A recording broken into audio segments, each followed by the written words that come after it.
Hello. Today we're here at the office of State Representative Raymond Dehn, and today we'll be meeting with Mr. Dehn as well as Mr. Walter Womack, and we'll be discussing the issues involving the latest legislation, Ban the Box, and Mr. Dehn's most recent article in the Star Tribune for my film, Bridging the Gap from Prison to Workforce. Hey, Mr. Dehn, I have a couple of questions that I'm interested in. I want to know, why is it taking so long for this issue to be addressed as far as the unemployment rate for inmates being released from prison? Well, I think part of it is stopping and looking where this came from. Back in the 1980s, we started the war on drugs. All of a sudden, incarceration increased, from what was really a more reasonable number relative to crime. It's increased over 400% over the past 30 years. So that tells me that the war on drugs really haven't been successful on the war on drugs. What it's been successful is the expansion of the prison industrial complex. Out of the 50 states, there are many different laws about the ability of an individual's record to be accessed relative to employment. And I think that it's taken this long because it's something that really hasn't been talked about. This issue has really only been talked about in the past probably 6 or 7 years as a critical issue. I'm relatively new here at the legislature. I've only been here 6 months. But, things really have to be out there for the most part in the public eye, or there needs to be some passionate people that are helping us as legislators understand that we need to move these things forward. So I would say that it's taken a while, but the Second Chance Coalition, which is a group that has organized around the issue of those with criminal records becoming reintegrated into society, it's been several years, and that's just the nature. A couple of years ago, Ban the Box had like no chance of passing. So, there have been some strides made pretty recently.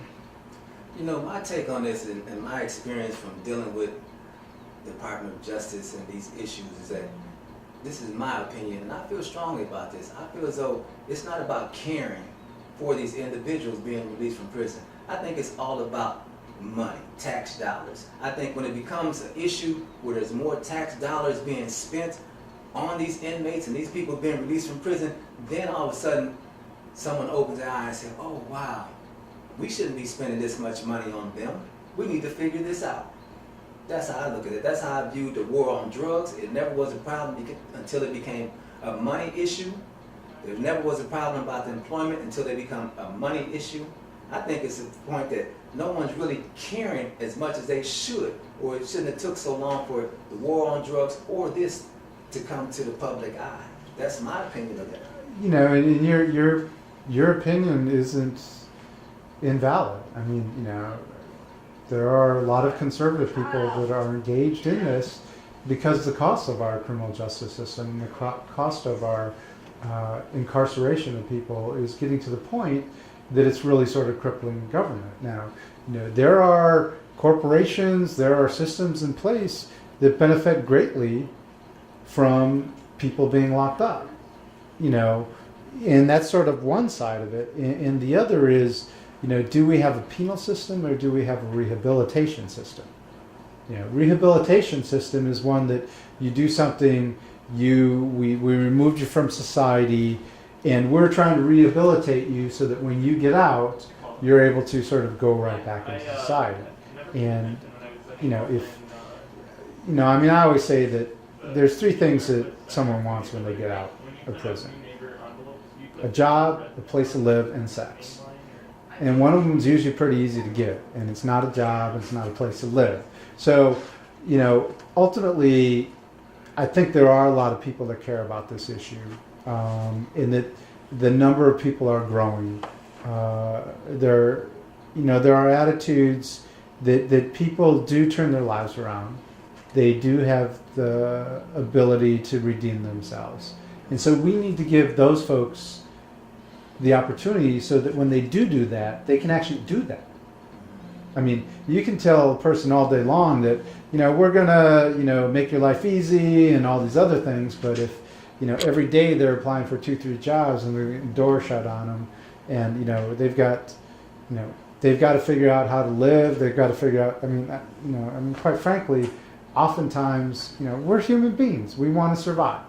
So we'll do what it takes to survive. So, you're absolutely right that a lot of this has to do with money and the economic equation that has worked for the past several decades isn't working anymore. And that's why you're seeing a lot more people getting on board. Okay, well, that makes sense to me. And I'm also a believer that, I know what it took to get there, and at least it got there. Mm-hmm. At some point it got there. I just don't agree with the road it takes to get there. But now that it's there, and we're looking at the issue and the problems, what I'm saying, then now there has to be some type of system in place. Well, and that's one of the things, that the bandbox legislation in the state of Minnesota makes it so that a private employer can't ask you if you have a criminal record at the time of application. Unless there's, protected jobs within the DHS, there are some things.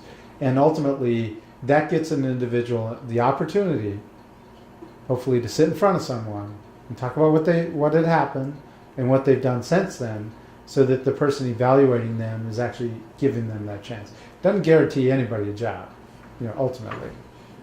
Right. The way I view that is that behind the box, it opens up jobs for people with criminal records, but it opens up low-paying jobs.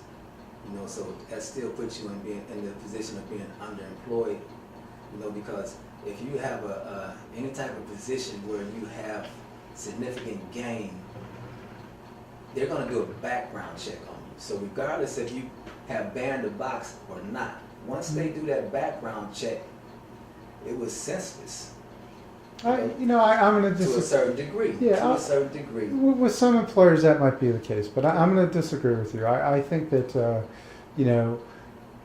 there are going to be employers that are going to look at this as an opportunity to talk to folks.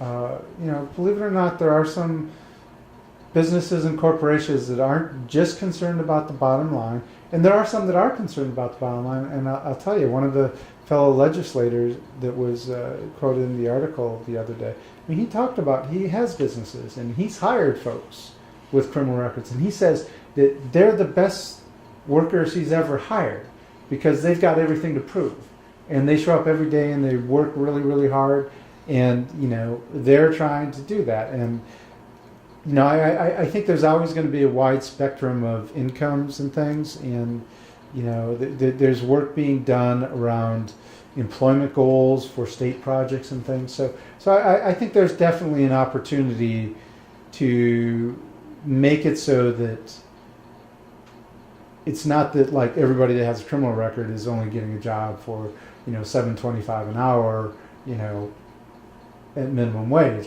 That's why we're funding programs that have job training and things like that as part of the state funding beyond Ban the Box, so that individuals are able to get the skills necessary to get good paying jobs. Because ultimately we all benefit when folks have good paying jobs. Do you have any type of stats that show what percentage of ex-offenders are being hired more? Is there at a higher rate? Is there any numbers that indicate that this is even successful or working, period? Well, Ban the Box is new. So, we don't have any statistics right now. So and that's, the law actually, I don't believe, goes into effect till January 1st. So that might be August 31st. It allows employers the opportunity to sort of revamp their system. But we're going to be watching it. Okay, so I know anytime you implement anything new, you're going to be watching it, like you said. Absolutely. But then you're going to evaluate your measurable outcomes. Mm-hmm. Okay, so what do you feel as though, like, after about a year, you're going to evaluate Ban the Box, or? Oh, I think there should be some analysis as what's happened. Part of what you're asking about is we don't have good numbers right now. Okay. Everything we have is anecdotal. When I was with Justice, I'm working with Justice for All at Take Action Minnesota, we had 100 or 120 folks apply for jobs at Target. They all had criminal records. How many got the job? You should ask me how many got interviews. How many got interviews? Exactly. The point is, it's zero. So you know, I mean, the point is, you know, you had said earlier that, you know, the roundabout way of getting to some things just isn't cool. But, you know, I mean, ultimately, I want to get somewhere.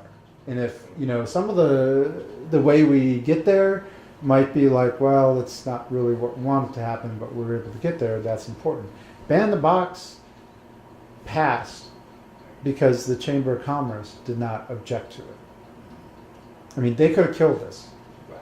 And they didn't object to it because some of their largest members, you know, you put two and two together, said, we think it's time to let this go through. So, I mean, that's just the process here at the Capitol. Is the House and the Senate working together?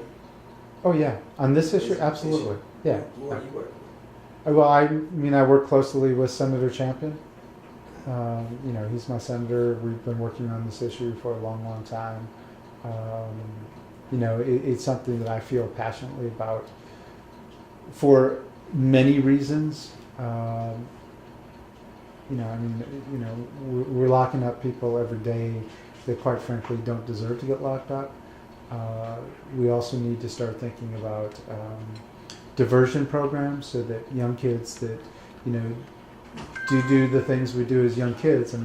I speak at groups and I ask, you know, folks in the room, anybody with a felony record to stand up, you know, and usually get about 2 or 3 people stand up. And then I say, okay, anybody that did something when they were young that if they got caught, you might have a criminal record, stand up. And almost all the whole room stands up.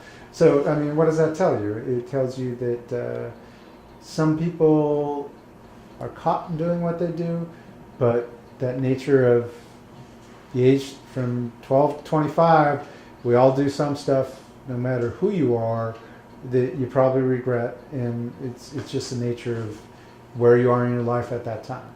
Yeah, and also, it's also not the fact sometimes if you get caught and if you don't get caught. It's sometimes if you get prosecuted or if you don't get prosecuted. Because I believe that's what DMC is doing. Mm-hmm. And the Juvenile Justice Alternative Initiative. JDAI, yeah, absolutely. And I'm actually on that board. Okay. You know, It's a great program, it is a great and I worked program. really, really hard to get a little bit of funding this year, and we're going to keep going back.